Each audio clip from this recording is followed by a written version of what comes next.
far you have come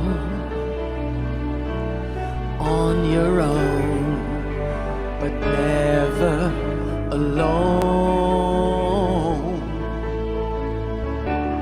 Through the rain and through the shine, here's your moment, it's your time. You stood tall and now you see, standing in your destiny.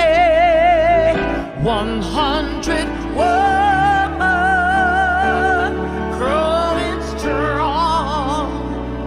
100 women where you belong.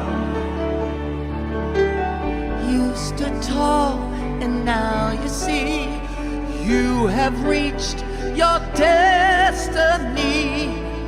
Woman, woman.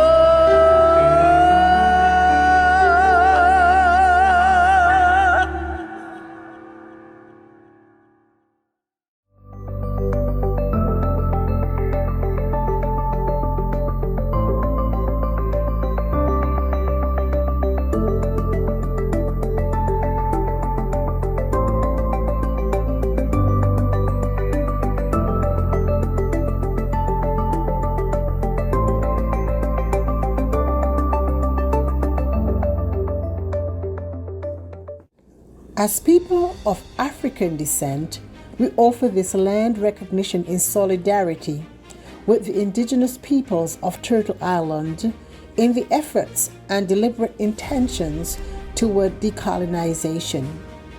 As people of African descent, we acknowledge the land of Turtle Island that sustains us, express deep gratitude to its indigenous peoples, and pledge to honor our dignity and divinity that ultimately connects us all. By Kay Johnson. Welcome to 100 ABC Fireside Chats. 100 Accomplished Black Canadian Women is a bold project initiated by co-authors and co-founders, the Honorable Dr. Jean Augustine, Dr. Denise O'Neill Green, and Donna Jones Simmons.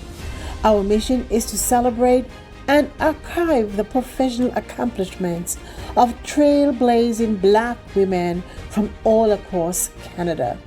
The goal is to create an ever-expanding database available for current and future generations via print media, public and private libraries, as well as our website, which is www.100abcwomen.ca. In addition to our fireside chats on topics that matter to our communities, such as education, healthcare, entertainment, creative arts, trade union, and so much more, we offer biennial book launching galas and biannual symposiums. The co-authors and co-founders would like to take this opportunity to thank each of you for attending today's fireside chat. We know that you will find these sessions educational and inspirational. So sit back, relax, and hear from our brilliant and talented honorees. Good day, everyone. I'm Donna Jones Simmons, co-author, co-founder, and architect of the 100 Women Project. Today's conversation is about women in business. Cynthia Mufandeza, Shelley Jarrett, and Esther Anyolu, all entrepreneurs, will share their success stories and leave you with some tips on how they were able to finance their businesses in order to be successful. Here to moderate this fascinating discussion and gain some helpful tips is Tanika Riley. Tanika is a 2020 honoree. She's an educator, inspirational speaker, business entrepreneur, community advocate, and what more do you need? Over to you, Tanika. Thank you, Donna. Thank you, everyone. I don't know about you. It is nice outside, but I am excited and warm just like it is outside, to be here with all these fabulous women for our 100 Accomplished Black Canadian Women Fireside Chats. I will be your host for today for this exciting conversation on women entrepreneurship. And these Accomplished Black Canadian Women Fireside Chats happen every Sunday from 3 to 4:30, starting this month in November, all the way to July 2nd, 2013. So make sure that you like and subscribe on YouTube and share the wisdom that is coming from all of these conversations, including this one today. So let's get into it. I'm really excited to be here with everyone. So I would like to introduce, and we are so excited to have our audience members here with us. And we want to encourage you that this is a conversation. We want to hear from you. We want to make sure that we're crafting these conversations so that you listening, whether you're an accomplished Black woman from 2019 or someone that stumbled upon us online or a man, doesn't matter, that you can have your questions answered on the topics that we'll be covering. And so today is women entrepreneurship. So make sure you can put your questions in the chat and we will get to them throughout our conversation. So I'm going to introduce our lovely accomplished Black women for 2022. Cynthia Mufandeza is now living in Yellowknife, Northwest Territories. I don't know that many people of color up there. Cynthia, you're going to tell us a little bit more. She is a beautiful wife to her husband, Randy, and has two daughters, ages 14 and 11. Once she moved to Yellowknife for a job opportunity, she started Best Movers, a local moving company that they have since grown to a national long distance relocation company with presence in Newfoundland, Ontario, Alberta, Northwest Territories, and British Columbia. Yes, across Canada. She serves the Canadian market from east to west coast, and they are now the largest independent relocation company on the Canadian market. And we'll be getting into some more of that. And her website, she'll be putting in the chat for us. If you want to learn more after you get off this call, you can Google and go to their websites of all of our fabulous women today. I next want to introduce Shelly Jarrett. Shelly is an award-winning entrepreneur, magazine publisher, documentary filmmaker, women's advocate, and podcaster. Shelly, are you sure you don't want to do more? I think she is the founder and publisher of SMJ Magazine, a business and lifestyle magazine with over 3,000 subscribers. She's also the producer of an award-winning documentary, What About Us? 8 women from 5 major cultural backgrounds telling their stories of truth. Along with the What About Us podcast with Shelly Jarrett, there's a weekly conversation series about economic abuse and what are the signs to look for in their spouse or business partners.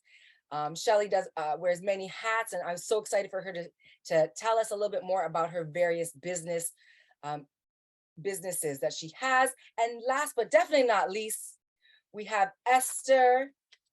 So we have Esther with us, Esther and Yolo. And Esther has been working in the human services field for over 30 years. She is a great advocate and leader on issues of gender-based violence, anti-racism, anti-oppression, including economic empowerment of women for financial stability and security. So if you're out there, let's give a virtual applause to all of these amazing women that we have with us on this panel today. So we're going to get started. I read your bios, and that gives us a small sliver of the fabulousness that is each and every one of you. So I wanted to give you a chance just to add into what I've said and to introduce yourselves and tell us a little bit more about you before we get into some of these good questions that our audience has and that we have for you all. So Cynthia, why don't we start with you, if you want to add a little bit more about your story for us. Awesome. Thank you very much, Tanika. So excited to be here amongst such talented Black women. So really appreciate the opportunity. My name is Cynthia Mufandayedza, and I live in Yellowknife, Northwest Territories. And Tanika, you mentioned that you are pretty hot. The weather's beautiful. And I'll tell you right now, it is minus 21 degrees in Yellowknife, lots of snow, lots of ice, but we are holding things down, and it is definitely a beautiful day. 12 years ago, my husband and I moved to Yellowknife with our 2 daughters. At the time, my kids were 3 and 2 weeks old. Moved to Yellowknife for a job opportunity. So one of the things we did was we were trying to figure out a way to move from Toronto to the Northwest Territories and looking at the costs of moving. So my husband purchased a moving truck with the intent of selling it once we got to Yellowknife. When we got to Yellowknife, we did realize that there was a gap on the market, and what was really needed at the time was a moving company, and that's how Best Movers was founded. I was on mat leave. I was a stay-home mom, and I got to put a few ads with my husband, answer some calls while I was on mat leave, and the business grew from there. But I definitely have more to share. But that's how the story began. And 12 years later, we are the largest independent on the Canadian market, serving the East Coast to the West Coast, and with a staff complement that is pretty independent, pretty big, and so excited to share our journey, and definitely excited to answer any questions or bring the discussion to the audience. Oh, Cynthia, thank you. And I love that. I love when businesses, come out of serving a need in your own life or others. And I know that's probably why you've been so successful. And I can't wait to hear more. One of our guests, Sarah, saying impressive and diverse panel. Amazing story, Cynthia, so creative. I can't wait to hear more, is what our audience is already saying. They're excited. They can't wait for the tea. But let's keep it moving. I would like to give Shelly Jarrett, our woman who wears 1,000 hats, as we're going to learn here tonight. That makes me feel better about it myself. So Shelly, share a little bit more about you and what you do, and love our audience to know about Miss Shelly and her role in women entrepreneurship. Sure. Good afternoon, everyone. And I'm truly, truly honored to be here this afternoon with you all. Yes, I really do wear two hats. I'm a documentary filmmaker as well as I'm a business consultant. Now, my business journey started about 12 years ago, but before that, I do have a background in social work. I have a degree in social work, and was in the financial services for 20 years. And so when I left corporate about 12 years ago, I really did not know what to do with myself, because it was the last recession in 2008. There was nothing else on my resume because I did financial services for so long. And I was encouraged to go and do a women's entrepreneurial course to learn about business, because my skills were so varied. I had so many skills, and really, what kind of job do I do? Why should I be working when I have all these skills? So I took on that task, and I went and I did a 4 month course to learn everything about running your own business. And to my avail, I graduated and I opened an image consulting company. The course was for 4 months. And I started a business consulting company because I like working with women, of course, and fashion and that kind of stuff. So that went pretty well, to my amazement. And about a year later, I started getting a lot of following on social media, because what I was doing with women, I was supporting women, and women wanted to go back into the workforce. There's some were stay-at-home moms, and I just was teaching them about communication skills and how to dress for success in the workplace. So that blew up, and I said to myself, oh, I want to take it to a bigger platform. And so I had no publishing background or anything, just the following on social media. And I thought, I want to start a magazine. And so I had no experience. Like I said, I just knew what I wanted and just gonna take risks. Because as an entrepreneur, you're constantly taking risks. You don't know anything is gonna work. You just go with the flow. So I approached my husband, who does have background in journalism and an editor. And I said, would you be my editor in chief? I want to start a magazine. And he said, go ahead, I would. And that's how the magazine started. I put on social media, I'm looking for writers. And I started getting a flood of inquiries. I want to write about fitness. I want to write about fashion. I want to write about health. And that's how the magazine blew up pretty much. 9 years later, we still have the magazine. It's an image, lifestyle, and business publication. And there's a business section where I always give women an opportunity to tell their business story, because we know that there are women in the community that are doing extraordinary things and nobody seems to recognize them. So I always have that feature that I feature women. And so it covers arts and entertainment, beauty and fashion, health and wellness, faith and community. And for the and we only publish like 4 times a year because that gives us space to, if people want to hire us to do their programs and their magazines, we're always have available and have time to do that. So pretty much that's how the magazine blew up. And we have over 3,000 subscribers. It's an online magazine with limited printed editions. And so that happened, and that leads me now to 2017, and the Me Too hashtag broke. And when I heard about Me Too, I had no idea what Me Too was about, even though I worked with women with domestic violence and sexual assault.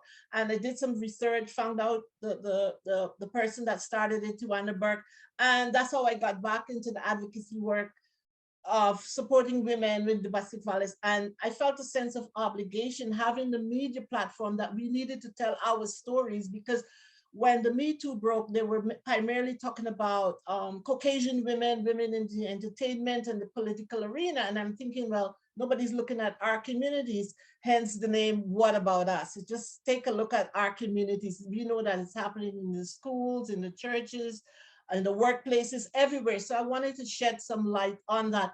Again, having no background in filmmaking, anything, I just had the professionals around me that are good at their craft. So I gathered them together. I said to my husband, we're doing this documentary. I don't know where we're getting the money, but we're doing it because these women have to tell their stories on a bigger platform. So we ran a feature in 2008, and some women wanted to tell their stories. And I thought, I know it's not just happening in the Black community, it happens in all communities across social economic spectrum. So we wanted diverse women. And to my amazement, these women told their stories. They were so courageous. And when I read the stories, it really broke my heart. And I said, oh my gosh, I can't believe one human being is treating another human being in this way. And that's how the documentary came about.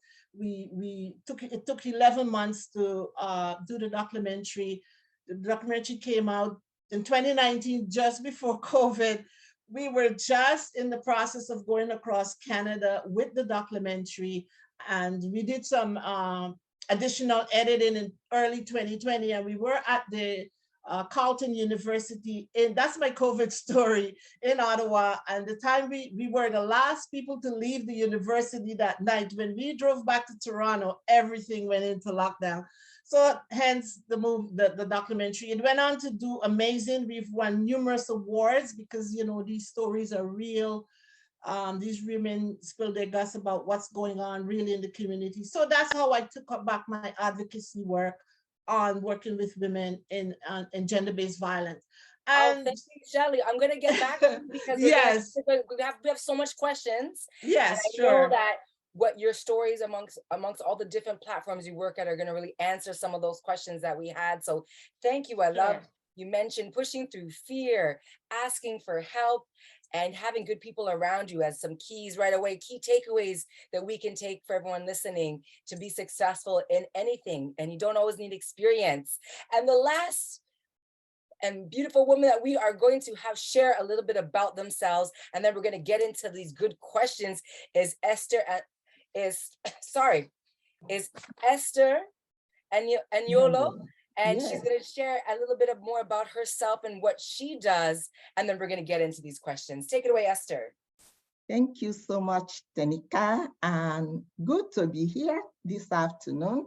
And thank you to everybody who has logged in to support. Well, where can I start? I came to Canada when I was 20 years. And my journey started in Ottawa, where I landed.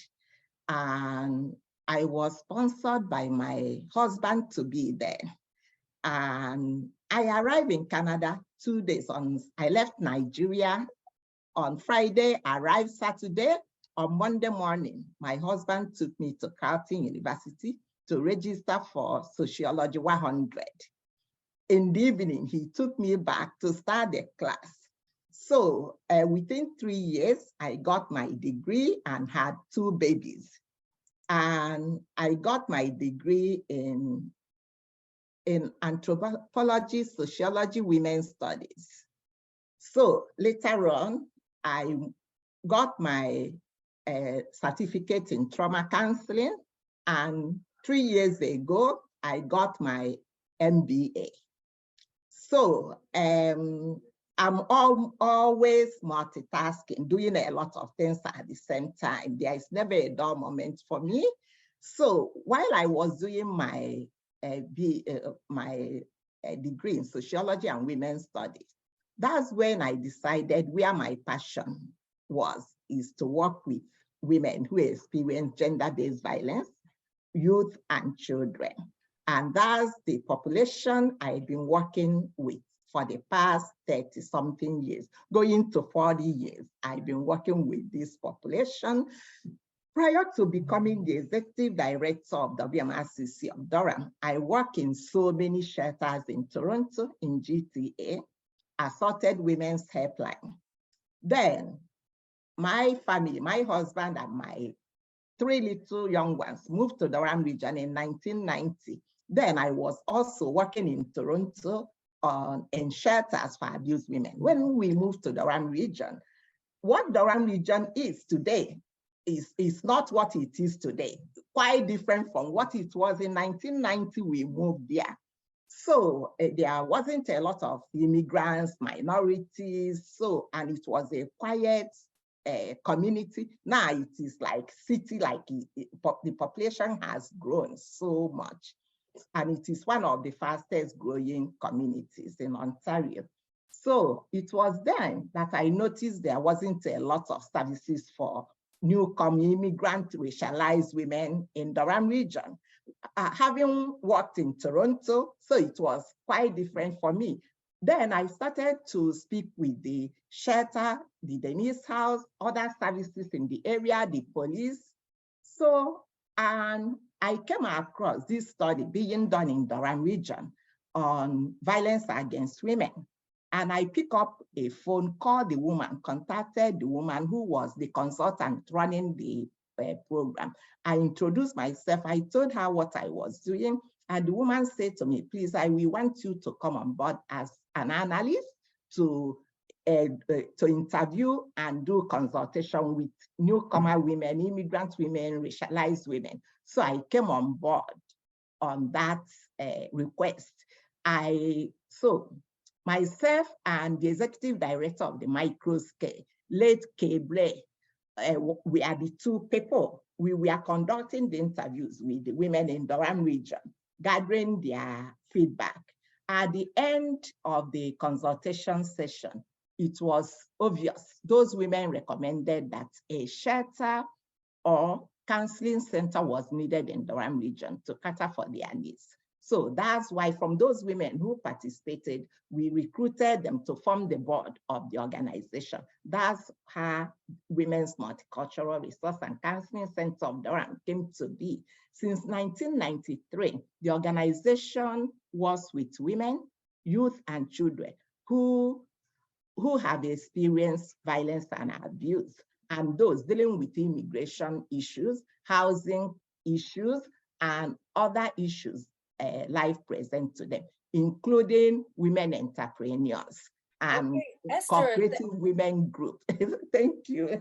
Thank you so much, Esther. I know I can't wait to get into some specific questions about your work in Durham. I've lived in Durham for almost 20 years, so I know, and I'm like so happy to meet another Durhamite here.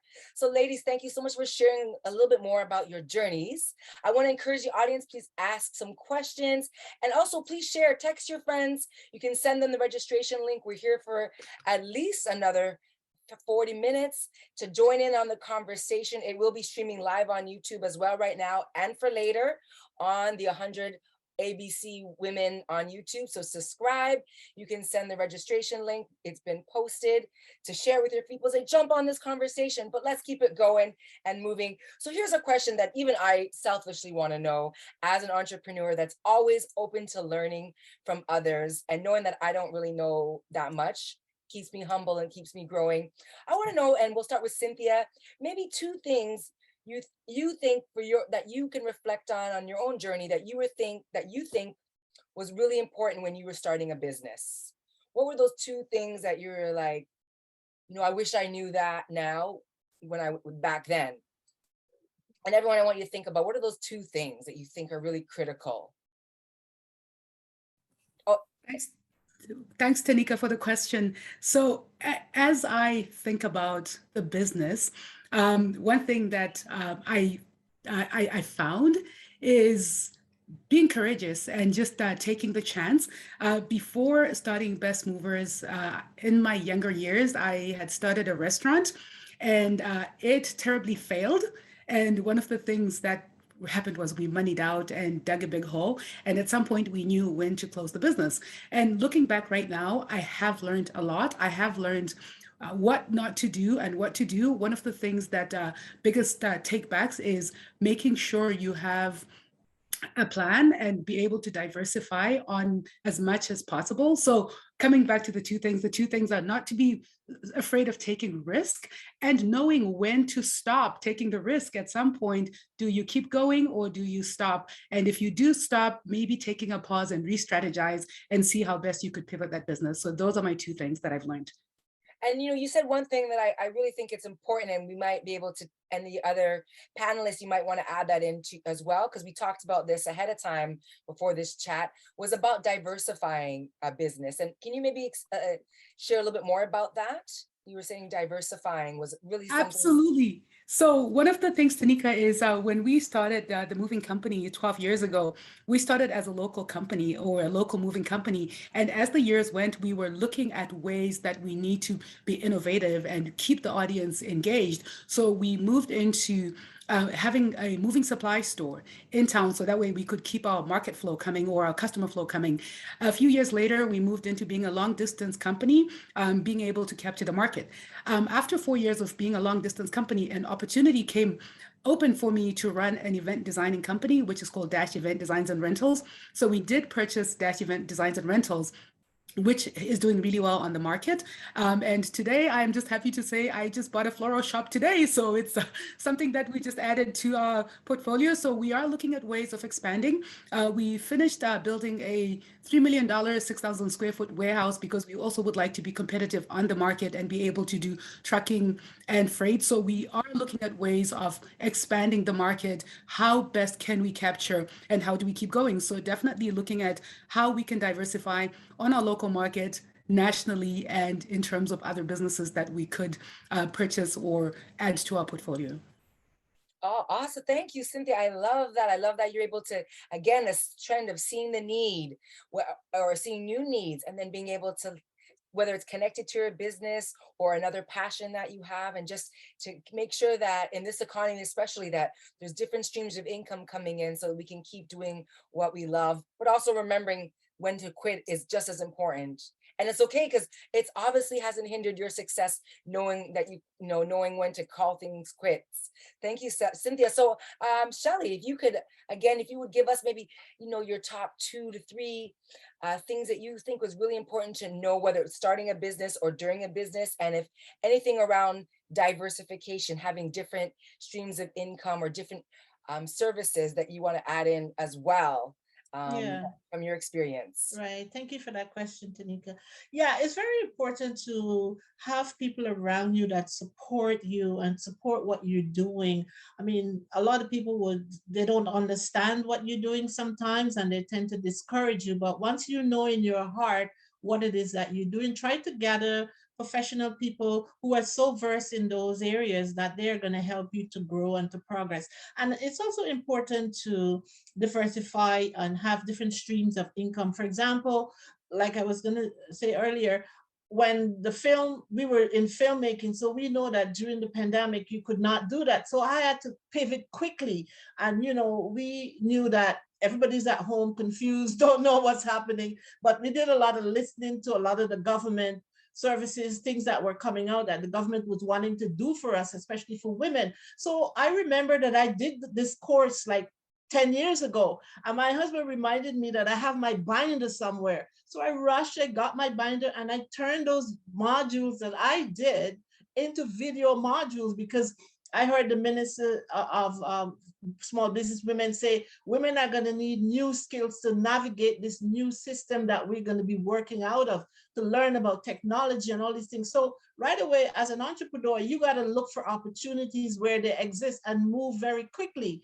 And so that's the way I think anyway, because as an entrepreneur, I'm always looking for opportunities where somebody see a disaster, I see an opportunity to do something. So I pivoted to that, and those are the courses that I teach women now. I consult with women that use entrepreneurship as a empowering tool, especially women that are coming out of abusive situation. You do not have to stay in that situation. You can use your gifts and talents to do something to build financial stability for yourself and your family. So there's so many opportunities right now, and so many funding is flowing, especially for women. I know we can always use more, but you really need to spend some time to look at all the grants that are available right now to do whatever it is that you want to do.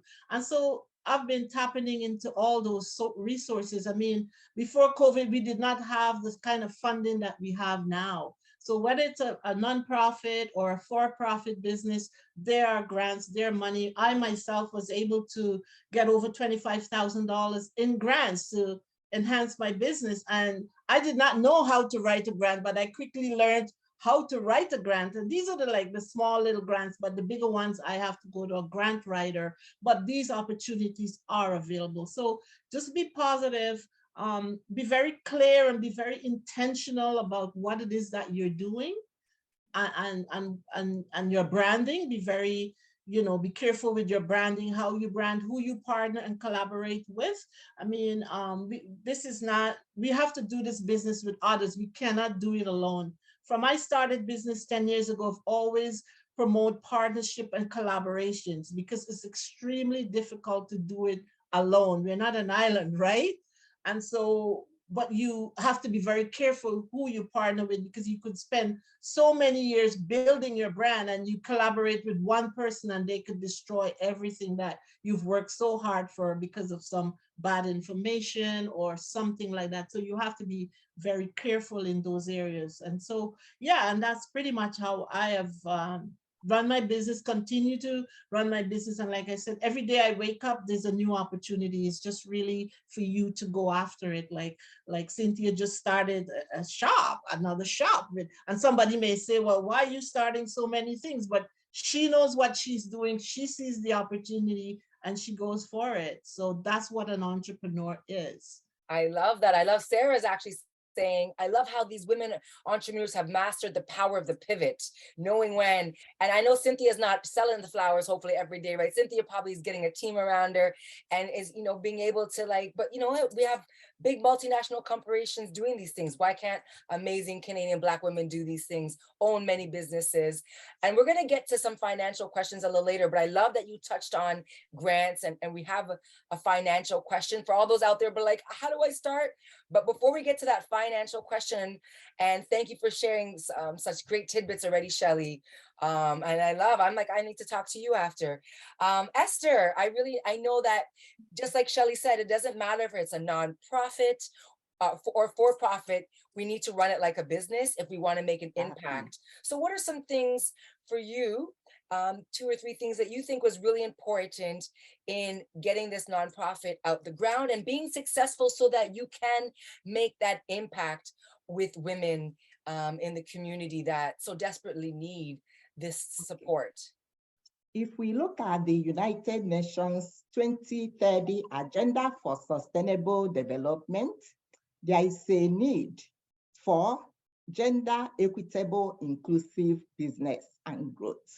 There is a need to create conditions for sustainability, inclusive and grassroots community innovations that can support women, no matter wherever they are, the level they are. So with WMRCC, as you know, or as I mentioned, we deal with women who experience gender-based violence. We also deal with young women and youth who experience violence or one form of issues in their life.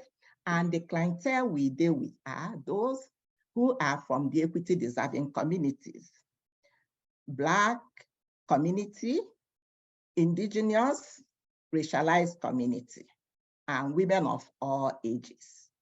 And women who experience violence, they need a lot of support. They need economic empowerment to enable them to establish themselves, to enable them to take care of themselves and take care of their children. Because while experiencing violence, some of them, they didn't have the opportunity to get involved in the labor markets. Some of them didn't have the opportunity to go back to school to upgrade themselves. So there is opportunity to provide them with skills and resources that they need so that they can be able to get back in the workplace.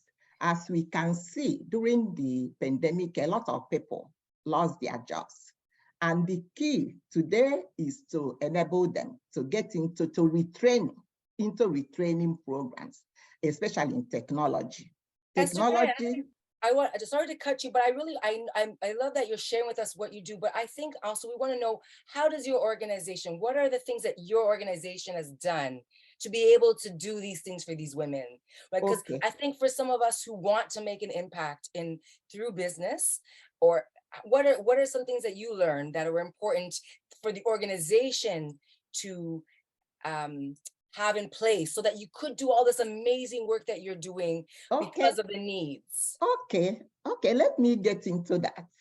In 2018, our organization developed 7 worker cooperative programs for women in childcare, in sewing, in fashion designing, in cleaning, PSW, interpreter and translators group, artist group, and beauty and spa group. So 7 groups. So these groups are up and running today. So these are women who have skills, women, immigrants, newcomers, racialized women who have skills, but they didn't know how to put the skill they have into work. So we enable to create these cooperative groups for them. So now it is a cooperative group is a business owned by a group of people. So in these cooperative groups, there are different number of women in each group. So those women are equal partners. They run their business. So they have an ecosystem whereby they all participate in the decision-making, contribute to the welfare and how the business is run. So that is what the organization does. The organization provides gender-based violence and intersectionality to other forms of oppression, also educating women for working towards the economic advancement of women by encouraging them to be their own boss, start their own business. So we are developing more cooperative groups for women. Oh, I love that. I think I've seen those models because I've been in community work for 20 years where there was, models of catering so that, other organizations can cater from these cooperative groups. So I love that you all are teaching women how to be empowered by teaching them, how to support each other and to create a business. Exactly. Not a lot of nonprofits are doing that. They just provide the services, the empowerment, but how empowering is it to teach them how to, that old analogy, you can give a fish or you can teach them the fish. And that's what you are doing. That is so amazing. So we have some more questions. I'm going to keep it moving because you guys have so much wealth of knowledge, and we want to kind of hit the different areas of entrepreneurship. And so I want to ask from you, let's get to some of the financial stuff, but I also have a family question as well, because I know a lot of us are families, wear many hats. And so I think it's important that we talk about that. But let's get into the finances, because everyone's probably wondering, they have a business idea, or maybe they're in year 2 or 3 of a business. How did you come up with some startup capital or inject some funding and into your business so that you could continue to grow? Because there does come a point where you can only do so much as a solo entrepreneur by yourself or with a team of 1 person or 2. And then in order to grow, you need other resources. So Cynthia, if you want to start back again and let us know, what did that journey look like for you, accessing funding, money, capital, all of that great stuff? So thanks, Tanika. So I'm so excited for this question. One of the things that we've heard over and over is that Black women or Black people have a very hard time accessing financing because we don't generally have a lot of money when we want to start a business, or we're not inheriting money from our families. So in my case, when we decided to move to the Northwest Territories, like I mentioned previously, we needed to get a moving van. We had gotten quotes and it was pretty expensive. So we found a cheaper option, which was buy our own van. Then the question became on how do we finance it? It wasn't a lot of money at the time, $9,000, but we didn't have it.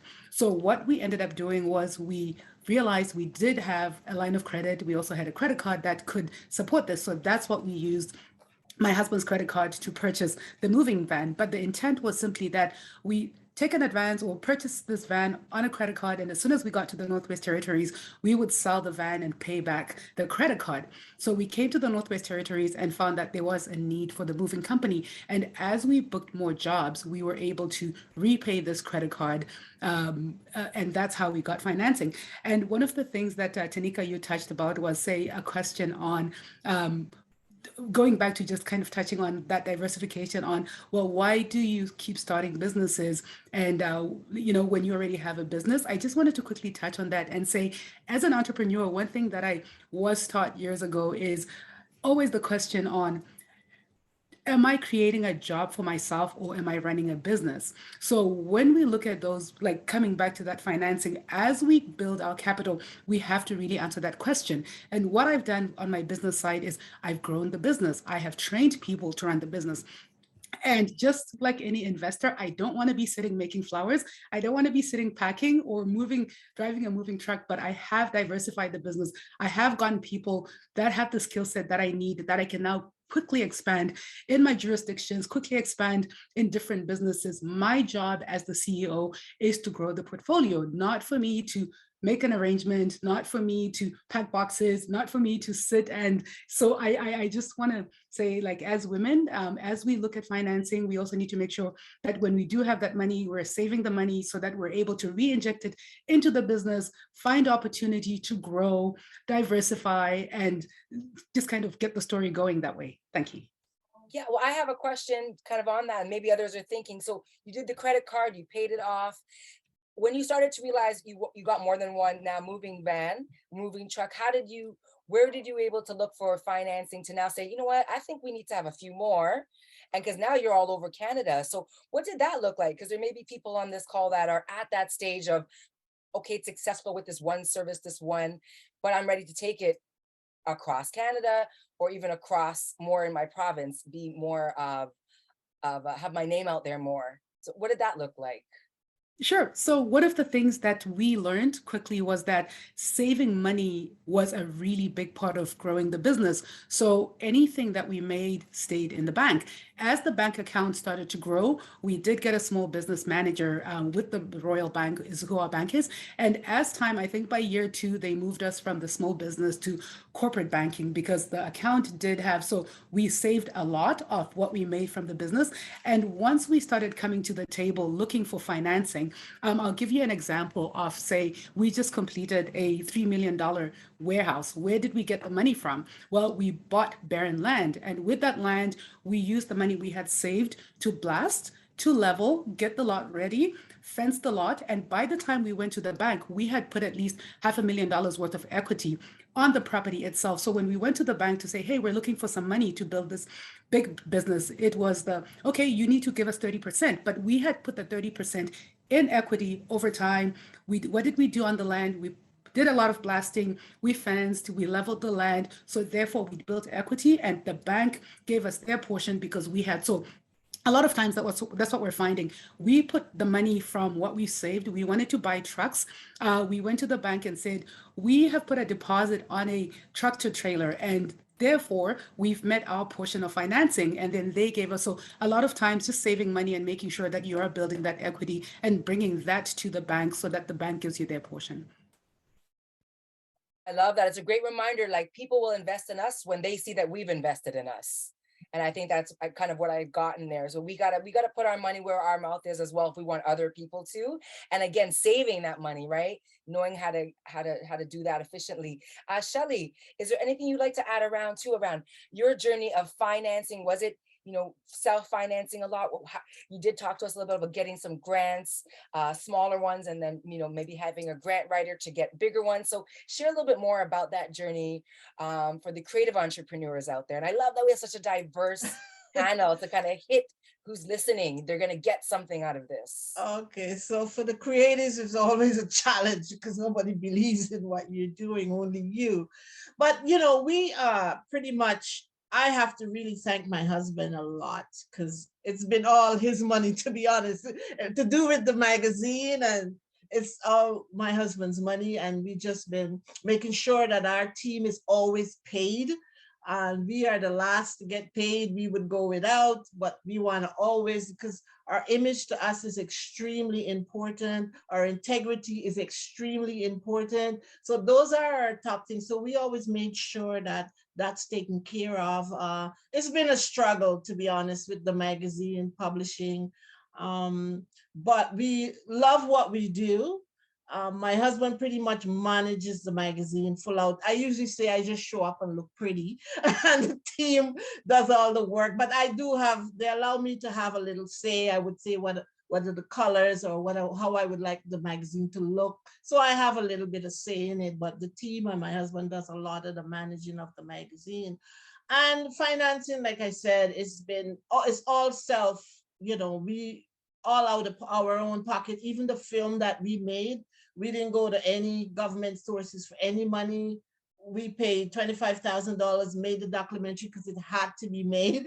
And, we haven't even recouped that money yet because it happened just before COVID, but it's because of the love of the craft and love what we do. It was not until pandemic happened, and I have to say it's a good and bad thing that happened. You have to take the good out of it. The good out of it, that being a Black woman, there's a lot of funding available. You just tap into the ecosystems that's giving women now an entrepreneurship money. And so because I pivoted and started business consulting, I tapped into the ecosystem. So I'm able to earn some actual income and be able to have a website. And all that was through funding, because the Ontario government was providing, if you need to pivot to a website, if you had a storefront or something and you pivot to online, you can get $2,500. I think it's still available, I'm not sure, but it was available for the last 2 years.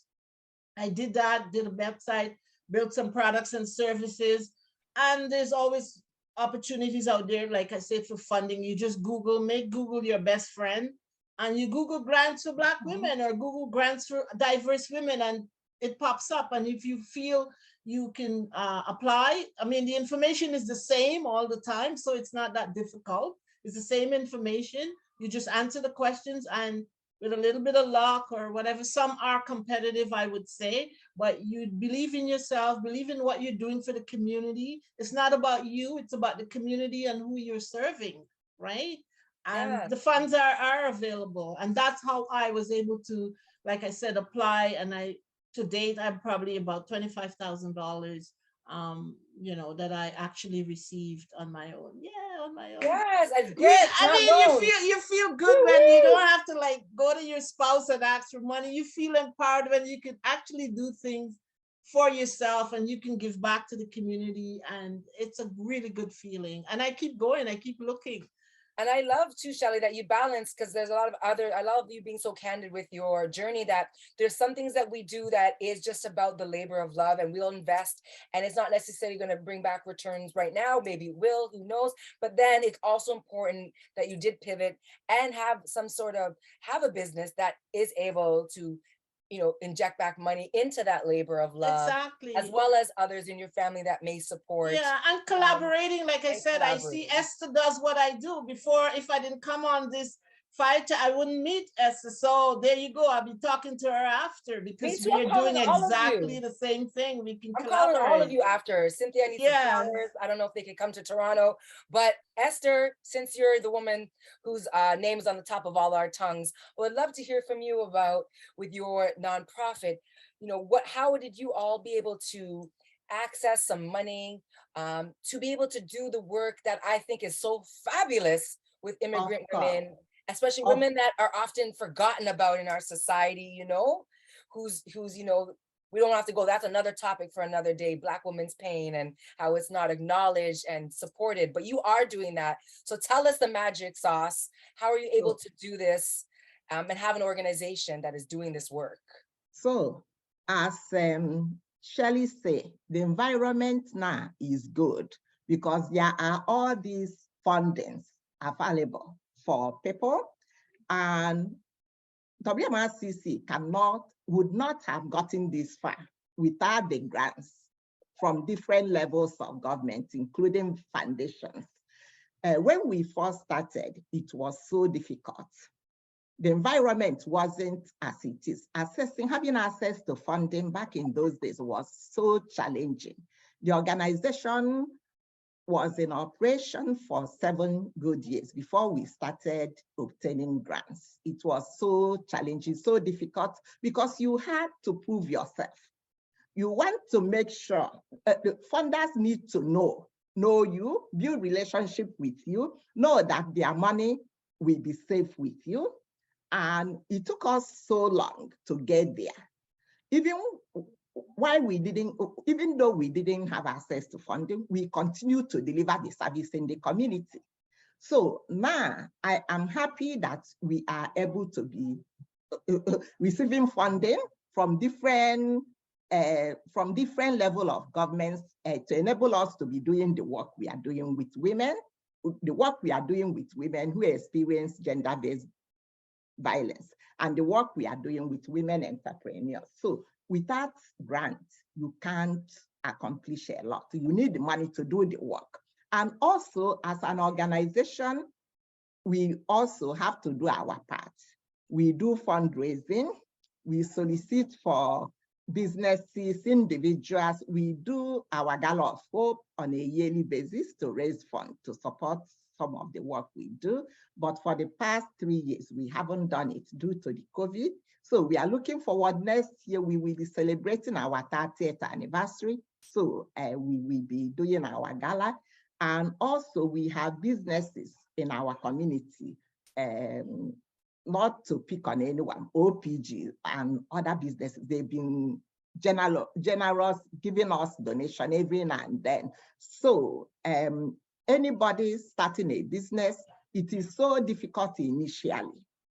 You have to give yourself time to go through all this, okay? It is, the road is never smooth. It is bumpy, ups and downs. So allow yourself and learning from your mistake, and don't lose hope, because a lot of people give up. If they don't see anything happening in the first, second year, sometimes it gets so discouraging, they quit. So don't. We eventually pick up, just like the cooperative women we develop. After developing them, the COVID emerged, and within the COVID, some of them didn't do well. Some of them did well during the COVID, especially those in cleaning and those in interpreters group and PSW. Those businesses pick up, but some of them didn't. So give yourself time. Do not get discouraged. Keep working it to eventually. All the successful businessmen and women we know today, when you read their history, how they started and challenges they went through before they become successful. So that's how business life is. Sometimes you can get lucky, it will take off right away. Like majority of people who started their non-for-profit during this pandemic, it pick up right away due to the grants that we are available. So that's what it is with business. So first and foremost, do not give up. Continue trying your best, because something that is worth doing is worth doing well. Even when it's not thriving, it will eventually pick up. Don't give up. Continue to work towards that. Do marketing. Let people know that you exist. Use social media. Use community newspapers. Print your flyers, business cards for distribution. So those are the things that can help. Yes, I love that. I love that reminder, I think from all of us, it's like sometimes, knowing when to, there's a thing about pivoting, knowing when to quit, but also knowing if this is something that's you feel deep in your heart, when to keep going through the ups and the downs. And that's kind of where I want to kind of transition. We've been giving such great business advice and how you started, but Esther brought up something that I know as an entrepreneur that I face, and I'm sure all of you do, is how do we kind of balance the setbacks and the bumpy roads? And for some of you on this panel that are parents, that's another layer of support that you're giving to others. So how do you kind of balance it all, whether you're an auntie or a parent, or just the struggles that come in life? Like, I know I have a father's aging, and I have 2 teenage kids, and they're telling me what to do. And sometimes I'm like, oh, there's so much going on, and my business needs me. So what are some strategies, maybe even one or two, one go-to thing that you really learned on this journey that helps you stay focused, helps reminding that you got this, and helps just, I don't really believe in balance, because I think, if you're being a good businesswoman that day, the kids might have cereal for dinner, and the next day, you might be a better mom. But what can you offer our audience about making it through those challenging times that 100% happen to us all?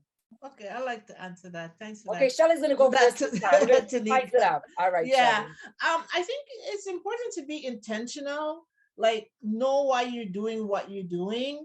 And just like I said, a lot of positivity around you. And because this whole thing is very spiritual, it manifests, in the natural, but it all spiritual, it would come to you. God will tell you what it is that you need to do, and he's going to make those provisions. It doesn't matter how difficult it is. I mean, over the 10 years with the magazine, sometimes I said, I don't want to do this anymore. Because I'm not a very patient person. I'm very impatient. I want things to happen like right now. And I said, thank God for my husband, because he's very patient, like very patient. And a lot of things that he would take, I won't. I'm very, I'm hot-tempered. It's culture. It's a whole lot of stuff going on when it comes to me. But I also have my good side that he relies on me. I'm more of a visionary. I can see things, and I'm said, we're doing this. Don't ask me how. Don't ask me where the money's coming from. We're doing it, and somehow we get it done. So it starts in the spiritual realm, to be honest. That's for me. I don't know for others, but for me, God have to put it in my spirit. This is what I want you to do. It's like you said, why me, Lord? Why? But why not? Right? And he gives you the tools. And you have to say that again. Why not you, right? I love that gives one. you the tools that you're going to make it happen. Like, I did a documentary. I had no idea about anything. I just was sort of known a bit in the community, and I gathered the professionals around me that are good with what they do, and they make me look good. I just had the idea, and you get the people around you to put your idea into action. And really that's what it's about. Like, we all have gifts and talents, and we're put here for a reason. We are not just here just wasting time. This is our purpose, this is our passion. Know what your passion is, and get up every day and say, Lord, who can I help today? Send me that person. And if you're feeling discouraged, a lot of times I feel discouraged. I said, why am I doing this? I can't do this no more. It's too hard. There's no money. Like, give me a break. The kids are crazy. I'm still supporting adult kids. Like what is all this, But there's a joy to it, because somebody would call and says, I need this and I need that. And you're the only person out there to provide that need. And that gives you the encouragement. So we're interchangeable. We help each other. Today you're down, tomorrow we're up. And that's why we need community. Oh, I love that. I'm getting that from you. I didn't get these things when I'm younger, but age is just a number, right? I have a birthday coming up soon, and I can't believe I'm that age and I'm getting all these things coming at me right now. Like, why didn't I get it when I was younger? But it wasn't there at that time. Pandemic wasn't there. Pandemic, we are new to it. We don't know anything about COVID. We don't know anything about pandemic, but all this happened. God knows why it happened, but we got to seize the opportunity and just be intentional and get up every day and say, Lord, what is it you'll have me do? And it will come to you. I love that, Shell. I got faith, to have patience. Even if you don't have patience, have patient people around you. But that is key to riding through the waves, and just knowing. I love that you said that. Just knowing that I learned something similar. Like it's not about what I know. It is about what I let come through me. I don't have to have all the answers. I just need to pray for the people that have the answers to come to me so that can help me on my journey, or Exactly. put that energy out there. Pray, put that energy out there. Cynthia, what about how your journey was? How do you manage? I know you're a mom of two littler ones. And what has that been like for you to continue to get up every day, and navigate life alongside having many businesses? You know what? I love what Shelley said about us not being like us putting it all to God and letting God be in control. So, one of the things that I learned years ago as I started navigating the business was that if I leave it all in God's hands, so I always tell my staff and my kids that God is the CEO of Best Movers and we're just the workers. So, we all put it in God's hands. Um, and being a mother of two has been pretty interesting for us. One of the things that we've done from the beginning is bring the whole family into discussions for the business. What are we doing for the business? How are we doing it? And it was important for us for the whole family to get the brand buy-in. So we always joke that instead of putting on, say, a brand like Nike, put on a Best Movers t-shirt because you have built your own brand. So we are proud of the brand. We wear it around. We go to the gym in Best Movers sweaters. We travel on airlines on Best Movers swag because we have our own brand. So we were saying to the girls, what is the difference between a Best Movers t-shirt and a Nike? We own the brand. We can make it whatever we want, so we can bring it national if we want to. So they've bought in, and we always bring them into discussions on how the business is doing, what we need to do to keep the business moving. When we bought the event designing company, we sat down with the girls. My daughter's 14 and the other one's 11. And we said, well, what do we do with this new business? And my daughter said, I would like to call it Designer Ashley. So we shortened it for Dash, which is the D Ash. So Designer Ashley. And they've worked the business. They get in, do event setups, take down, and they know how to do the work. Today, when I went to negotiate the final negotiations for the flower shop, I took my 11-year-old. We had a discussion before we left the house on what we wanted to see at that table today. And we walked in there, and I said to the lady, I'm just here because the boss has the checkbook. So if she's not happy, we're walking off this table. And we did negotiate, and my daughter came out strong, and we were able to close the deal. And then we were walking out, and she said, well, I think this should be called Flowers by Rue because her nickname's Rudy. And I said, oh. And she said, well, I actually have a logo in mind. So I'll show you when I get home that, the floral shop is called Flowers by Rue. So I brought the girls in. They've worked really hard, and we have taught them that everything that we're doing is building generational wealth. It's not just about us doing it because, it is us making sure that they are taken care of. They do well in school, and then once they're done school, they do have these businesses. So in the summertime, you find my girls either carrying boxes because they're moving, and wherever we have a staff shortage is where they go. They're moving boxes, they're packing kitchens, they're putting up designs for the florals or criticizing my work because my daughter says, I don't like the design. I don't think it's what it should be. And I let her correct my work, and they really get into it. So how do we balance all this? I also think as entrepreneurs, it's really, really important to take time to yourself. So make sure, ladies, you are taking time. It is busy, and we really want to keep going, but also taking time. I once in a while, or whenever I get a chance, I take a very long drive. We are in Yellowknife, Northwest Territories, and a long drive to me is 20 hours to the nearest city, which is Edmonton. And the beauty is there is no phone network for 20 hours. So we take drives whenever we can. So we're disconnected from everything, or we go camping and we're totally disconnected from.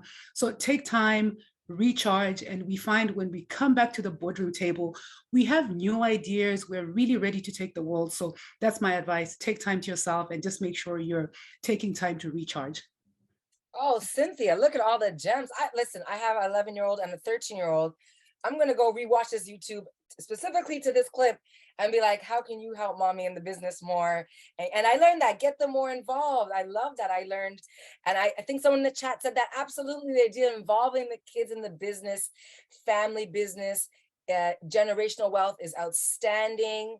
13-year-old advisor, they have great ideas. Someone else said, yes, right, they keep us up to what's going on with that generation, especially if that generation is someone that you're trying to reach out to, or we're trying to, we know these schools don't teach our children these things, right? So we are their best educators, and if we're going through this, why not teach them? Someone said, I love how Cynthia and her husband are involving their kids, teaching them skills and building generational wealth. These girls will be able to take their futures by storm. Someone says I'm a great host. Oh, well, thank you. And I love it. I'm a nature person too. So I 100% agree. Getting out into nature, the trees, which is how I connect to spirit and the creator. I always come back with different ideas, fresher perspectives, and things always pop off in my business more when I take that time. So I think it's important for women entrepreneurs to know that the grind is actually an illusion. There's the downtime in between the grind that is really the sweet spot of business. Esther, and then we're gonna wrap up, ladies. I have kind of like one parting piece of wisdom kind of that I'd like you to share. But Esther, we also want to know from you if the ways that you, especially the work that you do, Esther, with listening to the stories of that can really be really challenging, hard on your spirit, right? To listen and hear. How do you maintain that balance through the difficulties when 7 years, things weren't working well, or you're hearing these stories and that you can make a difference and money wasn't coming in? How did you maintain and take care of yourself so that you could take care of others? Well, just like my sisters, Shelley and Cynthia said, I am very spiritual as well. It is what is really holding me first, then come my husband and my 3 adult children, including my siblings and my nieces and nephews and my friends and my colleagues. In life, you have to, and this is what I say to my clients, okay, the women, youth, and children, you need to have support network. And if somebody is not there supporting you, if somebody is always putting you down, draining you, you don't need that individual, no matter whom that person is in your life. That's the first thing I say to my women who come to us for service. I say, if in my relationship with you and you notice that I'm not treating you with respect, when you walk out from here, you feel like you know it. You don't feel good about yourself. You don't need to come back to me. You need to know people, be with people who support you. That's the key. Know who is your supporter, clue to that person. Somebody that after talking to the person, you get off the phone, you feel like, oh, you're depressed. You don't need that person in your life. So that's the one thing. And also, knowing the kind of job I do is draining. Listening to people's stories. It is draining supporting people, not only listening to their stories, they come to you. You have to have solution to the issue they bring to you. You need to help them to navigate the system. They come to you, they might be going through the legal system, custody and access issues, housing issues, immigration issues, this job, having issues at the job place. You need to, and I am mindful of that, because I always say to people, me, Esther, I need to be grounded. I need to be well for me to impact somebody. When I'm not well, I'm emotionally, how can you support somebody? So I'm maintaining that. And I always have a boundary. I know when to cut it. And also, I don't take nonsense from people.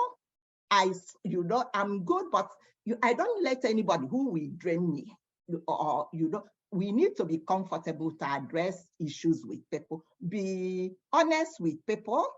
Don't put them down. Give people constructive criticism.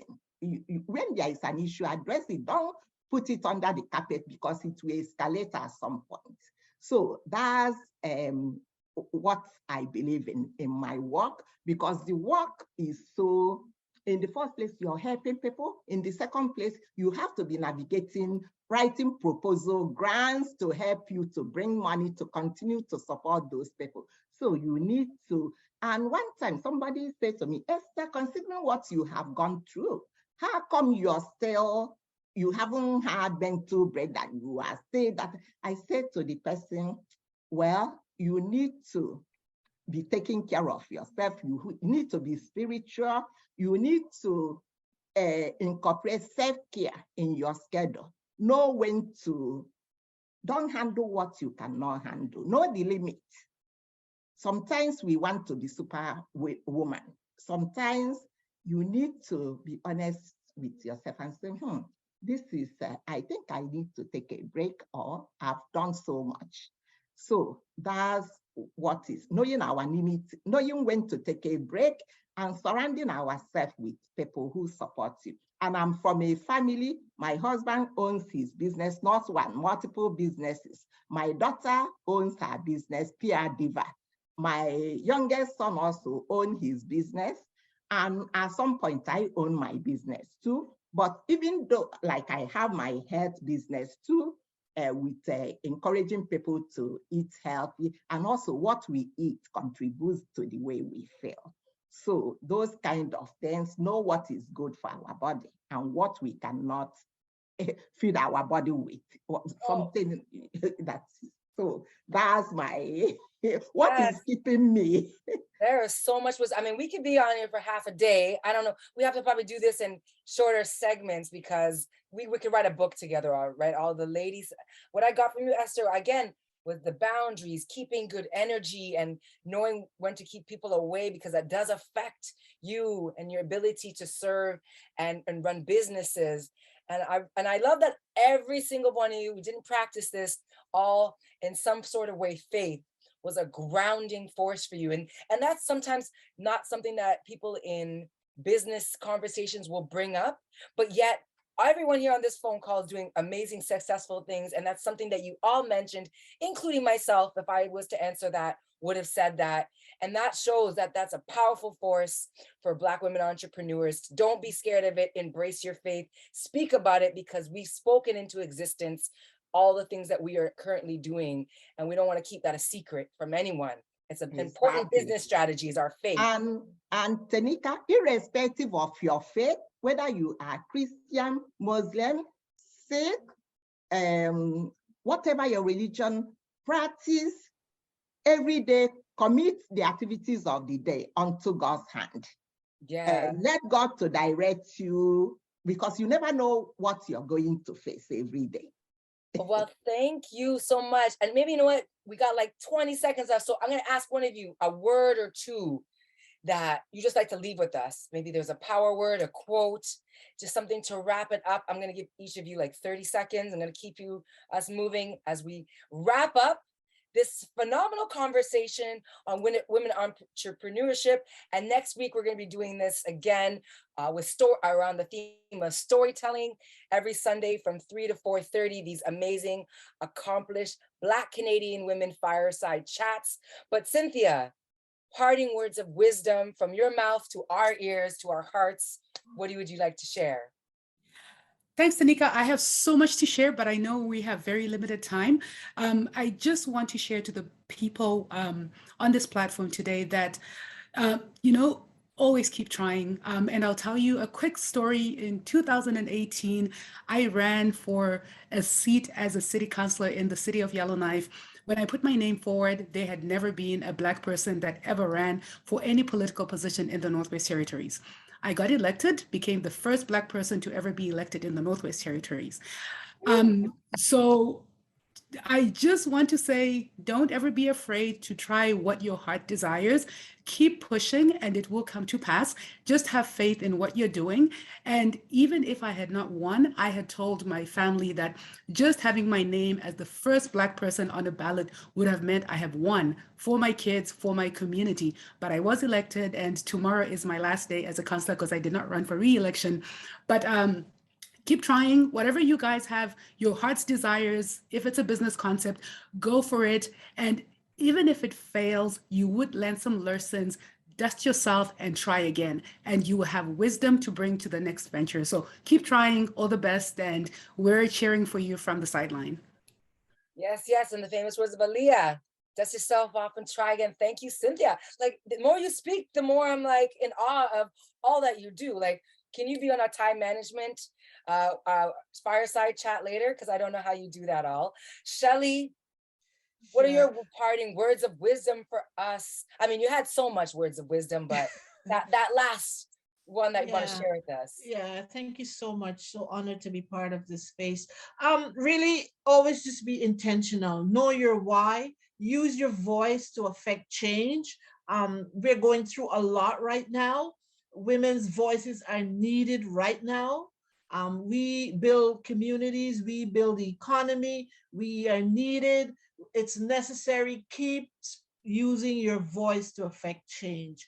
And I thank everybody for being on this chat today. I truly enjoyed it. And yeah, looking forward to connecting with everyone. Yes. And Esther.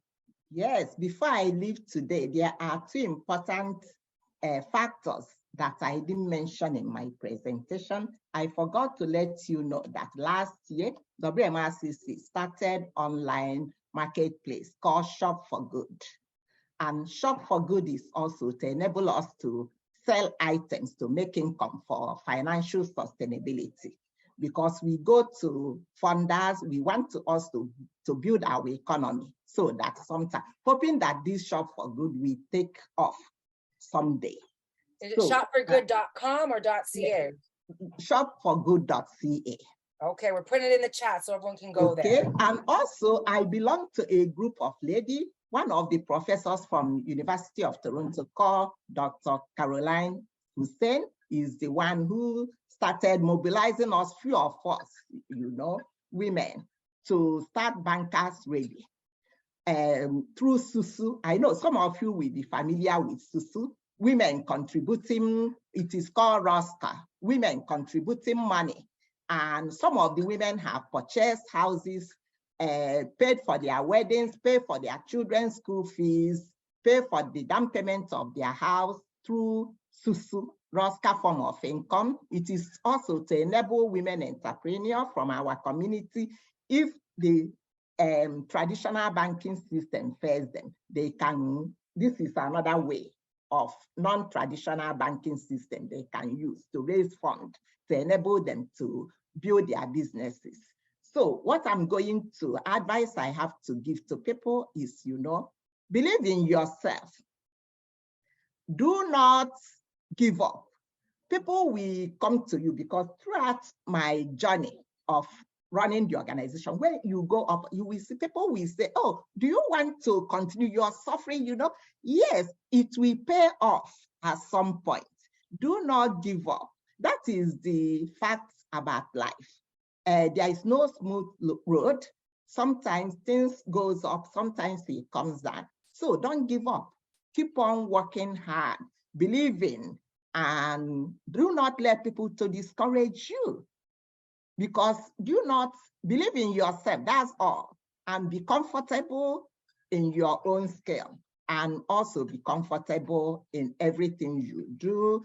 Try to look for people, resources to help you to build whatever you're doing, to build your business, to help you navigate the challenges you're facing. So that's my advice to people. Oh, thank you, Esther. Thank you, everyone. Honestly, I know I was here moderating and hosting, but I felt also like an audience member. I was jotting down notes. I was, as Donna, who's again was on with us earlier, one of the co-founders of the Accomplished Black Canadian Women Initiative.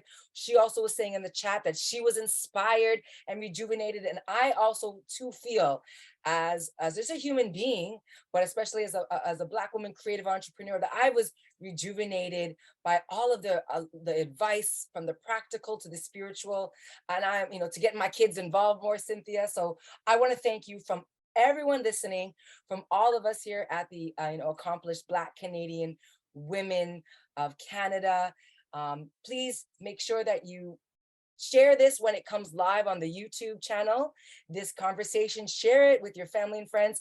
Ladies, post it on your social media so that people who missed it live can still go back and hear from all of you. Thank you, everyone. And make sure to join us every Sunday from 3 to 4:30 you'll get an email, or you can go on the YouTube link, and you'll always see these things from now till July. Every Sunday will be some great tidbits, some great wisdom. Next week is storytelling.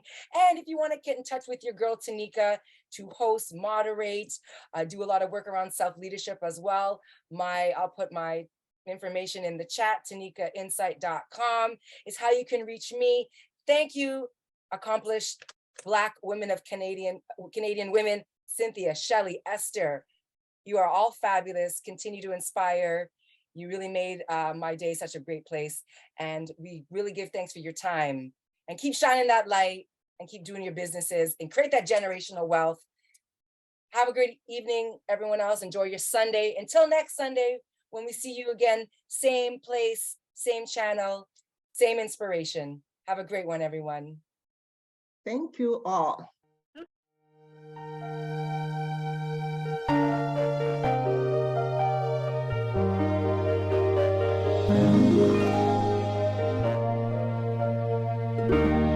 Look how far you have come on your own, but never